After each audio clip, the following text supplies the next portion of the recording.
CJ Backyard. So ito update tayo sa ating 3 weeks old na mga sisiyo. So ito na ang kanilang unang itlapag. Ilalagay na namin sa kanila sa bago nilang lagayan. So ilalapag na namin sila.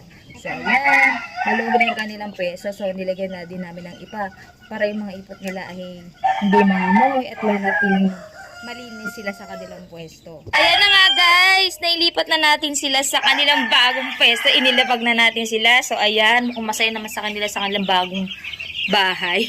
Ayan, nilagyan na namin ng ipa para sila ay mapanatiling malinis. So ayan, nakakatuwa ang lulusog nila. So 3 weeks old na ang ating second batch ng mga sisi na napapisa sa ating mahiwagang incubator. So ayan, so tuloy-tuloy ng kanilang paglaki. Ang gagit nila ang lulusog. So ayan, sana maging happy sila sa kanilang bagong bahay.